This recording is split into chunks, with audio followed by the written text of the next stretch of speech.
Welcome to Mindfully Stoic, a channel dedicated to increasing mindfulness through the lens of the ancient philosophy of Stoicism.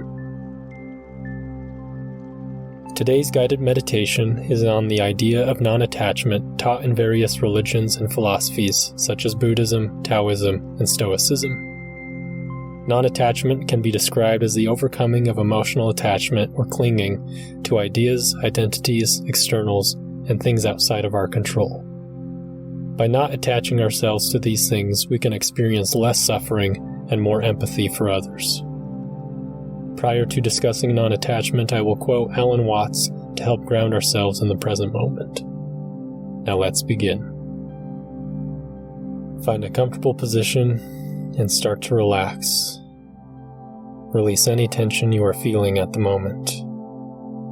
Start to recognize your breath and allow your lungs to breathe at their own rhythm.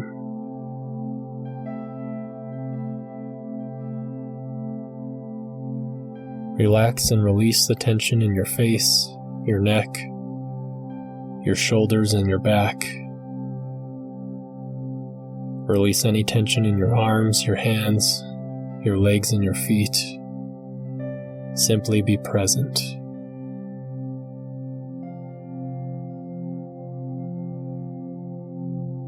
Now listen to your heartbeat. Feel the pulse emanating throughout your body. Feel the heartbeat start to slow down and become calm. Feel yourself become heavy in the position you are in. To quote Alan Watts, I ask you to lay aside all your philosophical, religious, and political opinions and to become almost like an infant, knowing nothing. Nothing that is except what you actually hear, see, feel, and smell. Take it that you are not going anywhere but here, and that there never was, is, or will be any other time than now. Simply be aware of what actually is without giving it names and without judging it, for you are now feeling out reality itself instead of ideas and opinions about it. There is no point in trying to suppress the babble of words and ideas that goes on in most adult brains, so if it won't stop, let it go on as it will, and listen to it as if it were the sound of traffic or the clucking of hens. Let your ears hear whatever they want to hear. Let your eyes see whatever they want to see. Let your mind think whatever it wants to think. Let your lungs breathe in their own rhythm.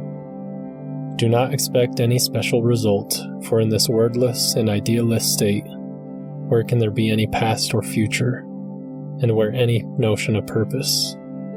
Stop, look, and listen, and stay there a while.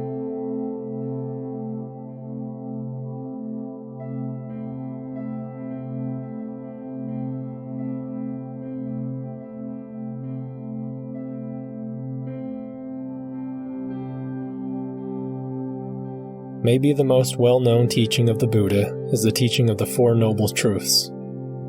The first noble truth is the truth of suffering. It is the truth that life is suffering or unsatisfactory. This suffering is an innate characteristic of existence, regardless of your status in life. This suffering comes in many forms such as old age, sickness, hunger, thirst, physical and emotional pain, and many other ways. The second noble truth is the truth of the cause of suffering. Our suffering is caused by craving, clinging, and attachment to the way we think the world should be. The third noble truth teaches us that there is a cessation of this suffering caused by attachment. And the fourth noble truth is the end of suffering is contained in the Eightfold Path, or by skilled action. The Buddhist scholar Stephen Batchelor describes the Four Noble Truths with the acronym ELSA. E is for embracing the instance of suffering. L is for letting go of the reactive pattern. S is for see the stopping of reactivity. And A is for act skillfully. I would like to focus on the second noble truth, or the idea of non-attachment.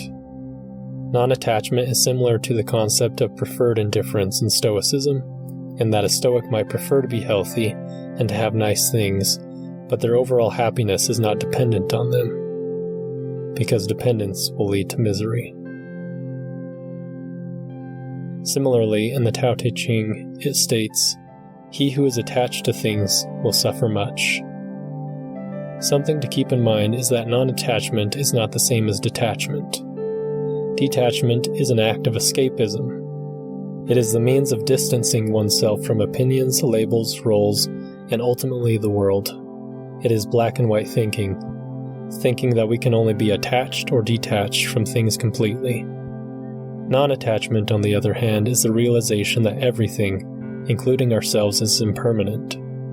Our ideas, beliefs, roles, health, age, and our identity is constantly changing and evolving. But because they are ever-changing doesn't mean that we discard them entirely. We can still embrace the beauty of life, but we simply decline to attach our happiness to anything outside ourselves. Buddhist practitioner Noah Rasheta wrote, "We can be non-attached to our ideas. Without dropping our labels and concepts completely, we loosen the death grip we have on them. When someone attacks a belief or opinion we hold, we can see that they're attacking the idea, not us directly. When we're non-attached to our ideas, they no longer own us, we own them." There is an old Taoist story that describes the importance of acceptance and non-attachment. It goes something like this. An old farmer who had worked his crops for many years set his aging horse free to pasture. Upon hearing the news, his neighbor said, "Such bad luck to lose your only horse." "Maybe," said the farmer. The next morning the horse returned, bringing it with 3 other horses. "How wonderful," the neighbors exclaimed. "Maybe," replied the old man. The following day, the farmer's son tried to ride one of the untamed horses, was thrown, and broke his leg. The neighbors again came to offer their sympathy on his misfortune. "Maybe," answered the farmer. The day after, military officials came to the village to draft young men into the army. Seeing that the son's leg was broken, they passed him by. The neighbors congratulated the farmer on how well things had turned out. "Maybe," said the farmer. And then, of course, the young village men were killed in the war, and the farmer's son, limp and all, was the only able-bodied man remaining. The farmer and his son prospered. When his neighbors praised his fortune, well, you know how the farmer replied, "Maybe." This story ties in well with the saying by Marcus Aurelius when he said, "Receive without pride, let go without attachment." Take a moment and ask yourself, what am I unable to let go of without attachment?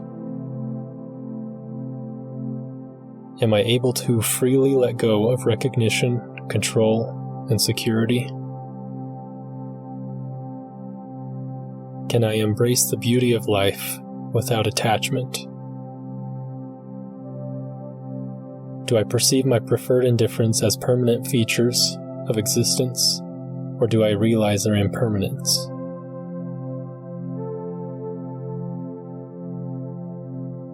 Lastly, I'd like to share a well-known Zen story about the 2 monks and a woman. After traveling some distance, a senior and junior monk came to a river with a strong current. As they were about to cross, they saw a beautiful woman who desired to cross the river as well. The young woman, fearing she would be overcome by the strong currents, asked if they could help her cross the river. Without saying anything to the junior monk, the senior monk promptly helped the woman across the river safely. This frustrated the junior monk because of the vow they had each taken to not touch a woman. The monks rejoined after crossing the river and continued their travels. After many hours passed by, the junior monk could not hold in his frustration any longer.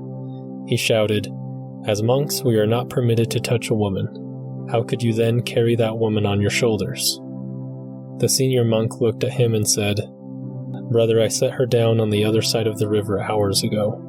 Why are you still carrying her?" This story illustrates the importance of living in the present and letting go of the regrets, hurt, and resentment of the past. It reminds us to choose to let go rather than ruminating on our past suffering. By clinging to our past suffering, we keep it alive in the present. By letting go, we can move forward with equanimity. Now start to take some deep breaths. Pay more attention to your body and sensations you are feeling at this present moment. Try to recall any positive thoughts or moments you had during this meditation session. Slowly start to move your hands, your feet, your arms, your legs, and the rest of your body. Or if you so choose, take a moment and continue to relax your body.